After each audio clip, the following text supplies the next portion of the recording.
Summer View Your Deal. Let's go. Hot topics are in the house with Whoopi, Sarah Haynes, Joy Behar, Sunny Hostin, and Megan McCain. Now, let's get things started.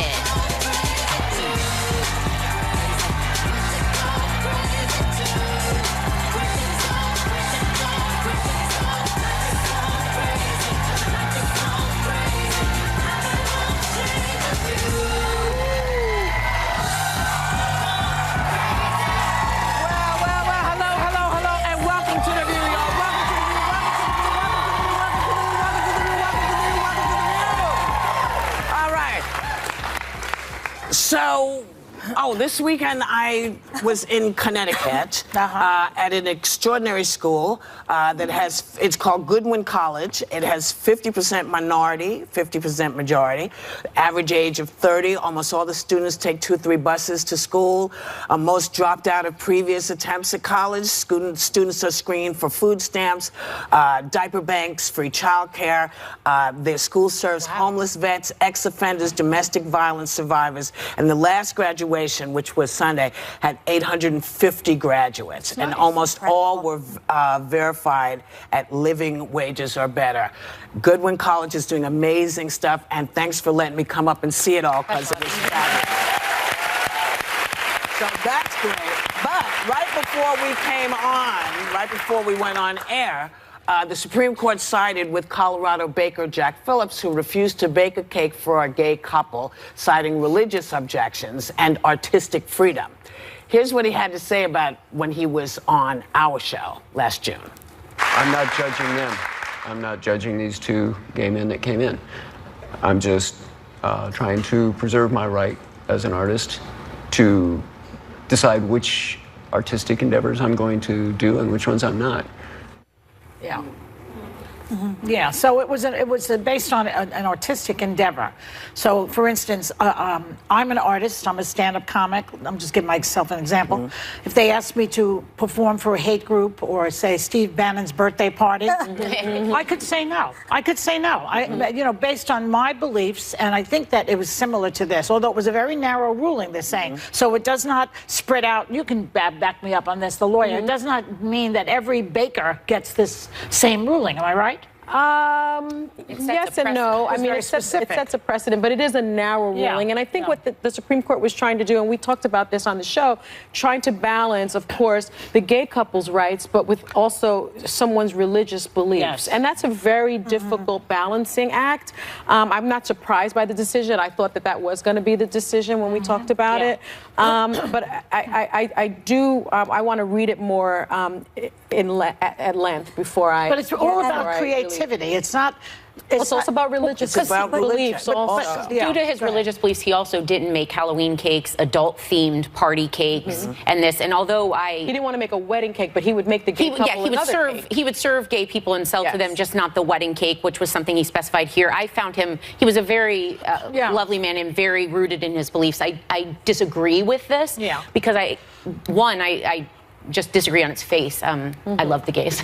But 2, I think it's also a slippery slope, because I think when you start allowing people certain freedoms based on almost the discrimination of someone else, even if it's just the wedding cake, where do we stop? Like, what's interesting, though, is Justice Kennedy, who wrote the ruling on this, is the same justice who wrote the ruling to legalize gay marriage in the country. Yes. So it clearly is a legal decision that they're being made. And basically in Colorado, the state can't force you on your religion to do anything you don't want to do. I agree with you that just, obviously, I think anyone who wants cake should be served in any way whatsoever. I don't understand in all of this. To me, the great religion in America is capitalism, and I would think he would want to make more money, but I guess there are some people that really give him points for that. Yes, that he's more interested in his religion than he is in money. And his business took a tremendous hit, if I recall correctly, when he was here. He almost went out of business, if he's not already out of business. And it is interesting that Kennedy wrote the majority opinion, because Ginsburg and Sotomayor wrote the dissents in it. And Kagan went along with the majority. Yes, yes. Kagan, Well, that's why it's the Supreme Court.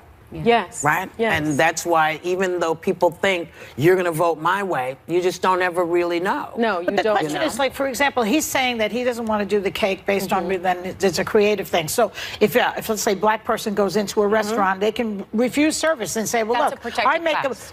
It's a protected class, but gays are not? No. Well, maybe they should be. Well, I actually don't think this is going away. Like, I think this will actually be, because this is just one case again. I'm not a lawyer, but I think actually this is a discussion that has been going on for many decades and will continue. Well, it's the hobby discussion. I mean, it's, and,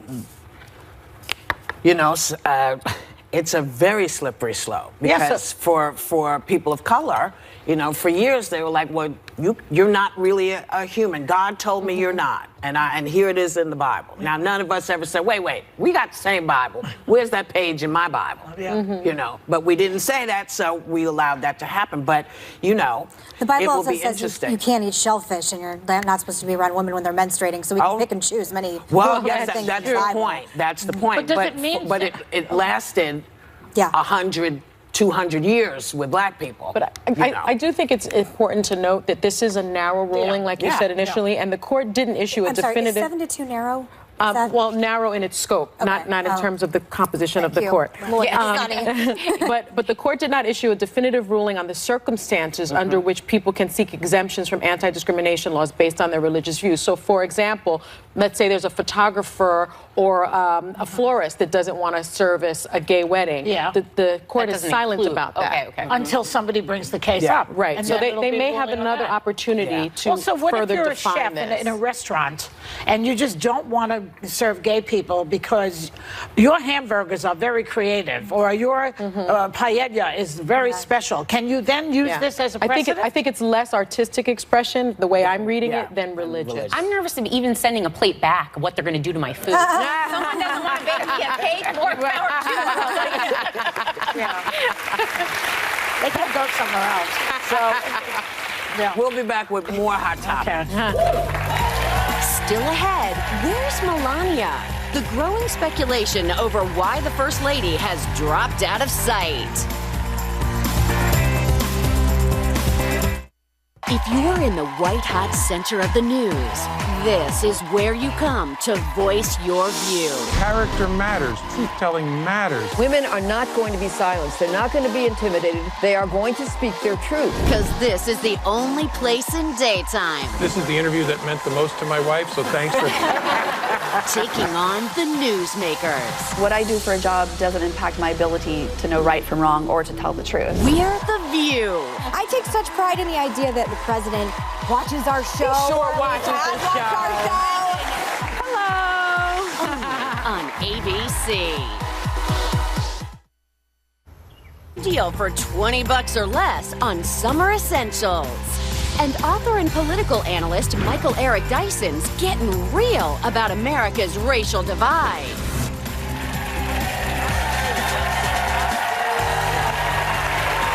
Welcome back. This morning, you know who in the White House echoed what his lawyer, Giuliani, has been saying, tweeting, as has been stated by numerous legal scholars, I have the absolute right to pardon myself.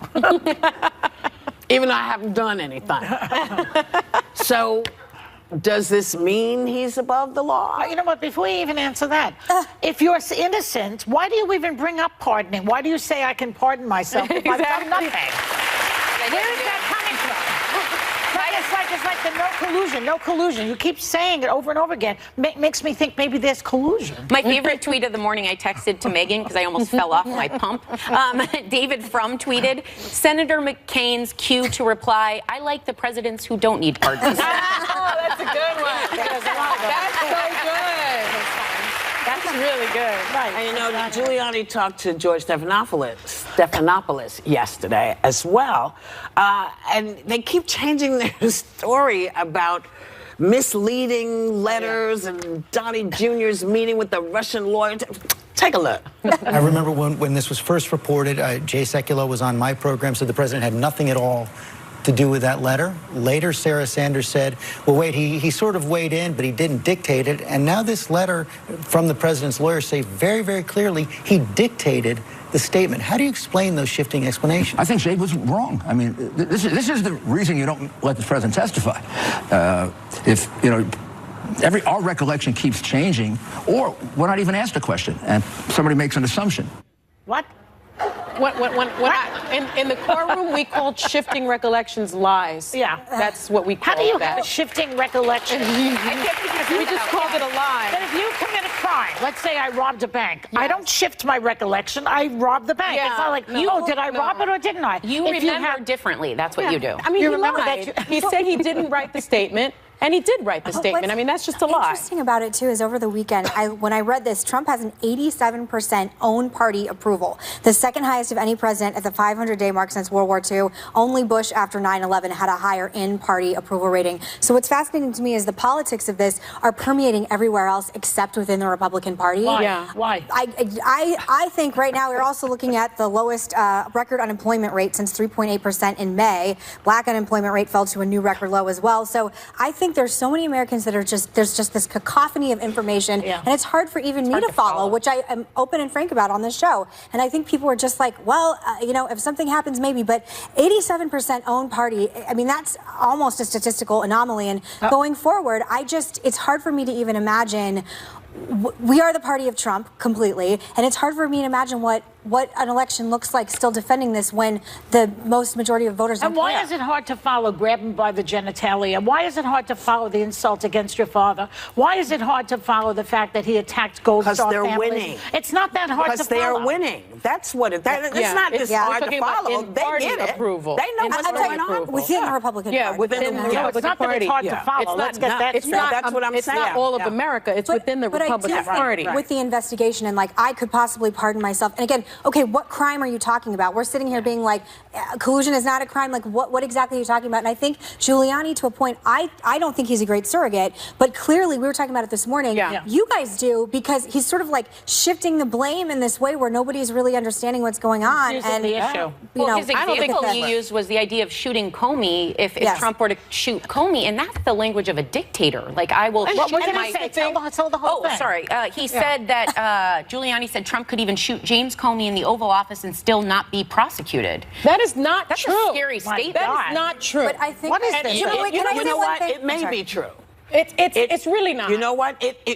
Nobody knows. The Nobody president cannot pardon himself, everybody. Well, I really strongly believe that. I know you think I know that there are so many legal scholars out there that are saying he can't. Wait a second. I know that there are legal scholars out there that are saying that the president can pardon himself. They're not saying he can. They say he may be able to. Yeah. I think they need to go back to law school because we learned really, really early on that the president is not above the law and that the constitutional framers, when they were drafting the Constitution, remember, they were rebelling against a monarchy. They were rebelling against a sovereign nation, and they wanted to do everything in their power to make sure that it wasn't a dictatorship. When you pardon yourself, doesn't that mean you're guilty? But can I? Yes, of course.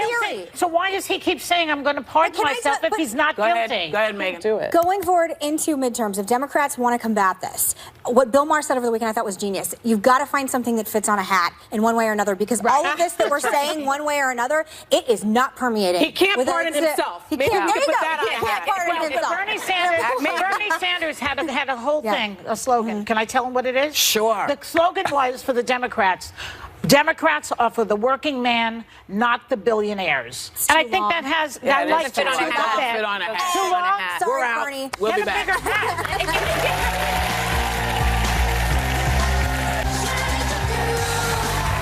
Welcome back. You know, a lot of people are wondering where the First Lady is these days. She dropped out of sight several weeks ago. They're saying we haven't seen her since the 10th. And everyone has their questions about where is she? Why do you think she's laying low? We know she was in the hospital. She was in the hospital, and they said that it was a benign kidney condition, a benign kidney condition. And I always look at to my friend Sanjay Gupta because I really believe that he knows what he's talking about as a physician. And he said that it was unusual for a patient who had the same procedure that the First Lady underwent to remain in the hospital for several days after the procedure. Oh. So I suspect perhaps she was really ill, had to stay for a week, and perhaps she's still not feeling that well, and we need to give her a break and let her mend and let her do what she needs to do. She's only been missing for 24 days, for 25 days. She's missing from the media. You know, but she's supposed to, I think, have a private engagement today, right? Yeah. Tonight. And I just hope she's feeling She'll be on TV tonight? No, it's not. It's private. Oh, well. It's for Gold Star families, right? A week in the hospital. I mean, didn't that sound pretty significant? It could be worse, or maybe because she's the First Lady, they kept her longer for observation. Be careful. Or yeah. I just maybe she went back to Slovenia. I hear the democracy's thriving there.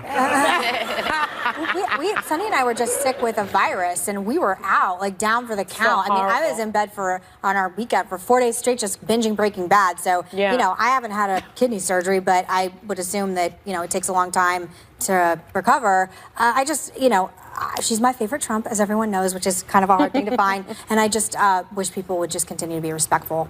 Yeah. Well, if I had surgery, I'd take as long as I could Netflixing and binging just to be all right. So she's probably just riding it out. We'll see. I hope she's okay. I hope she's okay.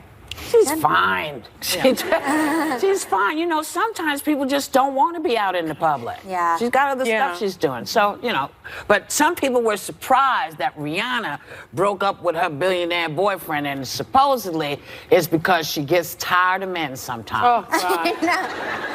I love this so much. I dated so many guys where I was just like, I'm just bored. Like I feel like we've had every conversation we can say. I'm not really that interested in anything else you have to say. I had so many breakups like this where I was like, just sick of them. They're fine. Move on. You just get tired. I'm tired of my husband right now, actually. You know, last night I just wanted 1 hour to watch Handmaid's Tale. Oh, I've been trying to do this. And he kept on going into the refrigerator. Then he was eating this really loud, crunchy thing, and he was opening up this bag, and then he was asking me questions about where I was in The Handmaid's Tale and what was going on in The Handmaid's Tale. I was like, either watch it, you don't get recaps. Big as your damn house is, you could have gone upstairs. I know, but he could have gone upstairs. Yeah, but why you can lock the door because you locked the look, honey. Honey, first of all, you have to have your own room with your own TV. I know. Okay? Wait. I know. You know? I know. That is whether it's your sewing room or whatever it is, that's your space. He doesn't go in there. Go in there where he does not go. I need that. Where he goes. Joy, I started a conversation with your name. I go, I just want to be Joy Behar. She has a separate room from Steve where she can watch TV. Except that when he's snoring, why do I have to go to the separate room? Why doesn't he go to the separate room? That's a good one. Exactly. It's like, how many times can I hit the guy? He's got black and blue marks all over him. I keep hitting him. Stop snoring. I'm going to hit y'all in a minute. We'll be right back.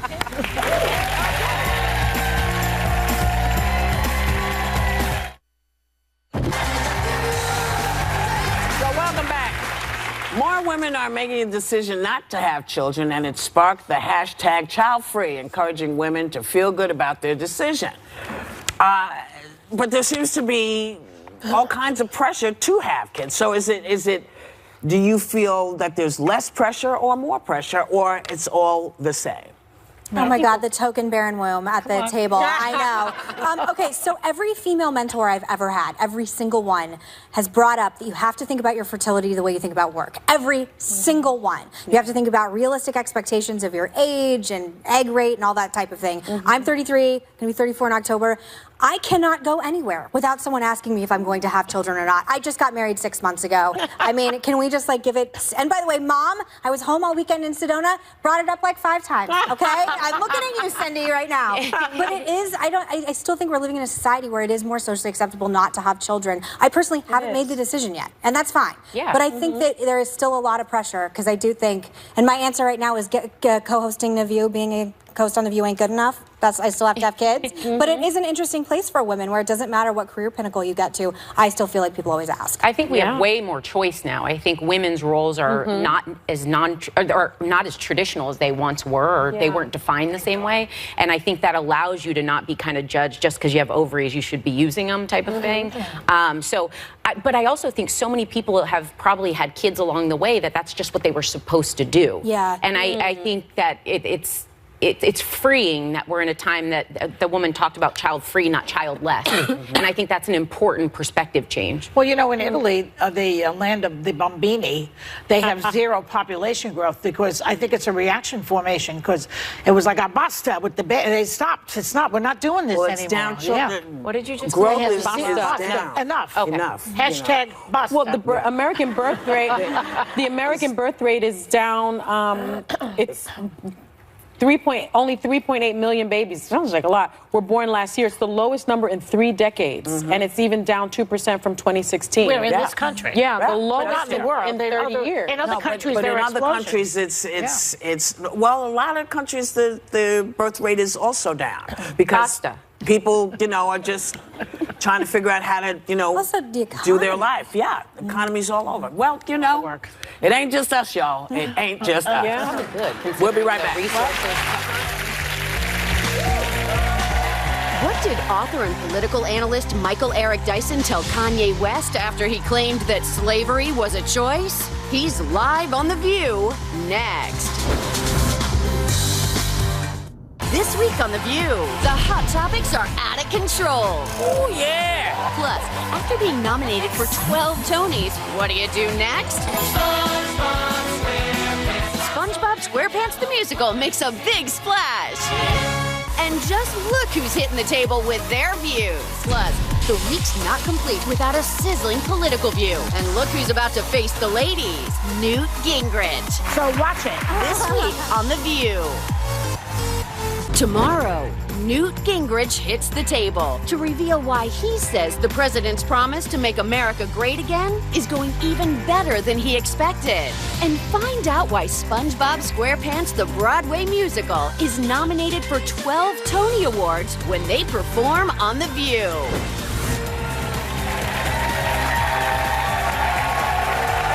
Hey, welcome back. You know, race is a hot topic in our country every day. And all you have to do is read the headlines to see how divided race relations are now. And in his new book, What Truth Sounds Like, Michael Eric Dyson says remembering a chapter from America's past can provide some hope for the future. He joins us right now at the table. Please welcome Professor Michael Eric Dyson. So, Professor, Rick Santorum, senator, he was a senator. I don't know what he's doing right now. He works on CNN now. He said that race relations got worse under Obama. Would you speak to that, please? My God. You know, the late, great Gore Vidal said that we live in the United States of amnesia. That's right. This guy is taking that drug. But Barbara Streisand said, what's too painful to remember, we simply choose to forget. So he's on that Barbara Streisand tip. I know it ain't Taylor Swift, but learn, kids. So the reality is that we're living in a country that is so addicted. We got a guy who gets up every morning and excretes the feces of his moral depravity into a nation he has turned into a psychic commode. Oh, my God. That's what he's done. And he is the bigot in chief and a racist in residence. And his inability to acknowledge the fact that there are differences between people who argue against racism and people who are for it. And people get confused. They say, well, all of you black people, you're racist too. Let me tell you the difference between a racist and a bigot. Explain it. A bigot, Howard Thurman said, is a person who makes an idol of his commitments or her commitments. All of us can be bigots. We have our own prejudice, our pet peeves, but racism... Give us an example of a bigot. Well, I don't like tall people. I don't like short people. I don't like people with polka dots. I don't like... can't drive. Right. Folk who can't drive. Or, you know, a particular racial identity, right? But racism presumes that you have the power to relegate my life to a living hell, that you have the legal apparatus to make me vulnerable and to oppress me, to enslave me, to have Jim Crow, to have white water fountains and black water fountains. Black people have a lot of things, prejudice and bigotry, but racism presumes a kind of systemic power that they have access to reinforce others' lives as living hell. Okay, got it? Thank you. All right. So I have one more question. Kanye West has been a hot topic at this table many times, and you have a relationship with him. I understand that you spoke to him after his comments on slavery. He said slavery was a choice. Yeah. Well, he's now, is that a bigoted remark or is that racist? That's an ignorant remark. Okay. Right. That's an ignorant remark. And let me tell you, the thing is, I love Kanye West. I talked to him after the fiasco, and I talked to his wife, Kim. Here's the thing, and he admits now that his mental illness led him to say that slavery was a choice. But you know what? There are other historians who have said so. There are other bigots who have said so. There are other racists who have said so. Yes. And again, let's look at this. You know, we talk about Trump as if he's the invention of post-truth. No, we've been post-truth since 1619, when we brought 20 people here from Africa and turned them into slaves. What we call progress, Native people call genocide. What we call the Confederate flag and celebrating heritage, we call hate. So we've been arguing about the facts from the very beginning, but we live in a country that is addicted to the inability to remember. Now, they love history when it's about Thomas Jefferson. They love history when it's about Abraham Lincoln. Right. When it comes to race, can't you people get over it? Now, I'm confused here. You go and reenact the Civil War every time you get a chance, but when we talk about women who have been victimized by American democracy, when we talk about people of color, when we talk about Mexicans who have been mistreated, all of a sudden, let's get over it. No, let's not get over it. Let's get through it, and the only way we can get through it is to get to it. And what about Kim? Because we've had Kim Kardashian on the show. She seems, is she being helpful to him in this? Well, yeah. I mean, just moderating the influence is just beautiful. Go to Wyoming, Kanye, and chill out a little bit, right? I get that. But the thing is that Kim didn't realize until she had an interracial child, a biracial child, that racism still persisted. Did she say that? Well, she said it. Yeah, you can read it. She said it. But here's the problem. Kanye celebrates being a college dropout. I hate to be a snob. I'm a professor at Georgetown University. Read a book and go to college. Study hard. You got to do that. And even if you can't go to college, at least have systematic approach to knowledge. Learn things. Twitter has messed us up. Facebook has messed us up. Instagram has messed us up. This is not instant knowledge. People hit me up and say, hey, Dyson, can you explain the history? I said, read my book. I got 20 of them. I'm not going to explain to you on Instagram what happened. And then when you wrestle with that, when you come to grips with that, then come back to me and we can engage in some serious analysis and knowledge. Yeah. Professor, you say in your new book, quote, the belief that the Democratic Party relentlessly exploits black support while neglecting black interests is compelling and legitimate. So we saw the number of black voters drop in the 2016 election. What do you think is going to happen in the midterms? Well, I think, look, Donald Trump is a wake-up call for all of us, right? And even those people, look, I argued with black people who told me there was no difference between Donald Trump and Hillary Clinton. Slow down with that, Mace, you're killing them. There's a huge difference, right? And people say, well, Hillary Clinton wasn't likable. She ain't trying to be your girlfriend. She got a man. She's trying to run the nation. She has more knowledge in her little finger than this man has in his entire body. And on top of that, she also possessed the kind of integrity. We were doubtful of her. Look at this mendacious, relentlessly lying, bigoted, ill-informed person that we have. He is the fleshly thesaurus of white supremacy reduced to one body. So yes, the Democratic Party has been problematic, but it ain't enough to drive me to people who not only ignore me, but who don't understand. The Republicans don't understand they have an inbuilt advantage. Black people are morally conservative, even if they're politically progressive. They go to church, they read the Ten Commandments. If Republicans weren't so racist, they could encourage black people who are morally conservative to be on their side. I'm always arguing against black people in church about homophobia, about the place of women, but I know that there are some deeply rooted conservative values that need to be taken advantage of if Republicans weren't so bigoted and weren't so racist. All Republicans are bigoted? Not all of them, but enough of them to make a difference, enough of them who don't speak up. Where are the Republicans when unarmed black people are assaulted by police? I want white folk to speak up. That's not just a black problem. That's not a female problem. That's an American problem. Speak up in this one.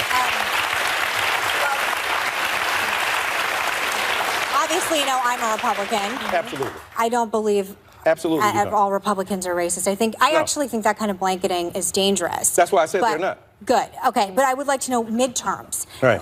It fascinates me. Let me just ask a simple question, because I don't completely understand how President Trump got more of the black vote than my father or Mitt Romney. Yeah, that's what crazy. Shifted. And what can unshift back to midterms? Yeah, 13% of black men voted for Donald Trump. Part of that is patriarchy and sexism. Black men, too. believe it or not, believe some of the same, cooked over values of patriarchy too. But 54% of eligible white women voted for Trump too. Yes. That's the big mystery. What's up, Lucy? You got some explaining to do.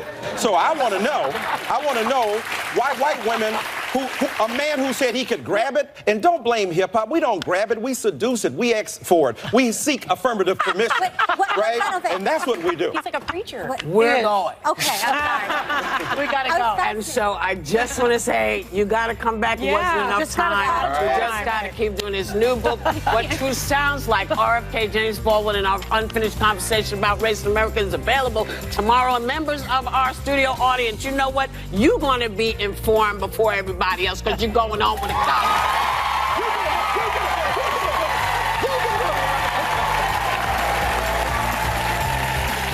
Your deal is saving summer. We partnered with vendors to offer this season's must-have items for $20 and under right after this.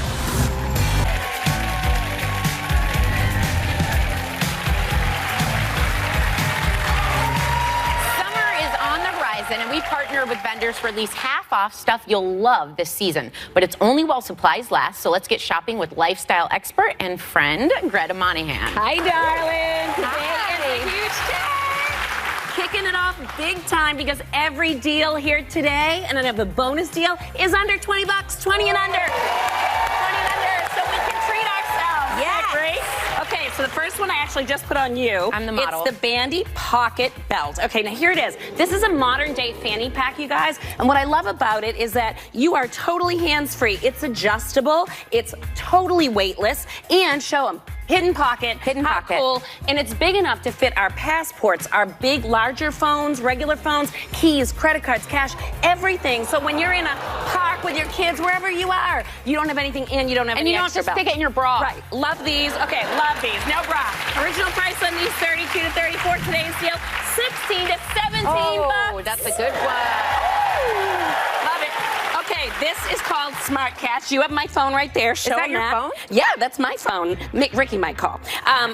Keep your phone front and center with this simple lanyard style. Yeah. Oh, you're so cute. No, all it is look it. You put your phone right into it. What I love about this is it weighs nothing again for summer, but here's the thing. It's so easy and stretchy. Now she won't miss a moment to take a picture, a call, or a text.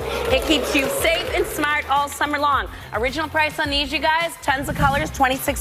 You're not going to believe this, Sarah. $13 today. Half off and barely noticeable. Daniela Suede. Oh, I love Daniela Suede. Woo. So this is a phenomenal assortment of jewelry. This whole collection from the bangles that I'm wearing, which is this is a triple set. You get 3 in this little set of bangles, to all of these earrings. Everything from crystal, tassel, everything crystal, beautiful, sparkly colors. This gives that outfit a bit of pop.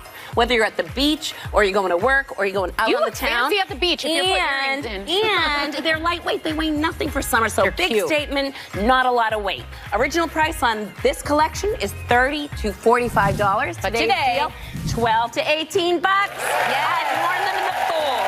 You have worn them in the pool? Yes. These are one of my favorites. Okay, I know you love these. So M-Powered are solar lights, you guys. Completely solar powered. You don't need batteries. You don't need electricity. No plugs. Take a look. So they're also waterproof, durable. I'm showing you guys. See, cabin, patio, outdoors. You can decorate your yard. You can float them in the pool, which is so cool. And you can change colors. She has so cute. Also, the new one today, Sarah, this has a mobile charger built in. So if you're around the pool and you don't have your mobile, you can charge by the about sun. the phone today. I know. And I love this one for our kids, though. This is actually a solar-powered light kit. So not only do you get this light in the end, but you actually can teach kids and adults how to learn how solar energy works. That's awesome. I love that as an activity because we're always trying to keep everybody busy. Neat activity. Original price, $15 to $40. Today's deal, $7.50 to $20. This is so cool. We have 4 different colors. It's amazing. You're going to love these. What is this? So Dopper. So say hello to Dopper and Stojo. Check it out. This is actually a reusable cup and water bottle. So look, it comes like this. You open it up. This one pours. Could be water, could be rosé, depending on the day. Probably is going to be wine. All right, and you've got the thermos all also keeps everything super hot and super cold and has the cup. That's what adorable. I love about these is, Sarah, fruit, ice. You don't have to struggle. It works and it's so very easily. eco and beautiful. Right, totally reusable. Forget about disposable. These and are check so this cute. out. Collapsible cup, you guys. Meet the Stojo. How cool. So this little guy right here actually collapses with its own silicone straw. How cool is that? Goes right in there. Totally dishwasher safe to boot. Original price, $15 to $40. Today's deal, $7.50 to $20. I bought these in sets. I bought them in sets and they're amazing. I know she's gonna want those. Okay, so Urban Essentials, essential oil towelettes. I need you to open this right away. You're gonna die. These are incredible because they are towelettes that are individually wrapped, infused with essential oils. How gorgeous are those? And these keep you clean and fresh. It instantly lifts our spirits. Is it a all shower summer or long. just a hand You wash? can do hand, body. I love it after the pool or the beach because you need a wipe down. Yeah. So my husband has them in his briefcase. I have them in my beach bag, the car, everywhere. Original price on these, they come in sets of 7 to 20, $7 to $16 for a deal of $3.50 to $8 for these. Can you get a mixed bag or you have to do? Yep. Surf's Up. I love this. These are the bath So these salts. are locally made with beach-inspired scents from the Jersey Shore. Yes. Love these, okay? So you're smelling the candle. But check out the little, give a little statement. This Life called is short, make every hair flip count. all beach inspires it. So I love these. My husband fell in love with them. Bath bombs. Love you them. have incredible scents, all of it. Scrub for the body. So many good things. 5 actually you can choose from and bring the beach home. Original price on these, $8.50 to $22. Today's deal, $4.25 to $11 for a savings of Yeah, So they those come in the are ball? exactly. You could do the bomb or the silk dust. You sprinkle this in the bath. It makes a color and it fizzes. It's amazing. These are so good. A lot of clashing scents today, Greta. A big thank you to Greta Monahan. The clock is ticking. You have 24 hours to get any of these exclusive deals at viewyourdeal.com. And members of our audience are going home with an inflatable solar light from Empowered and a Dopper water bottle.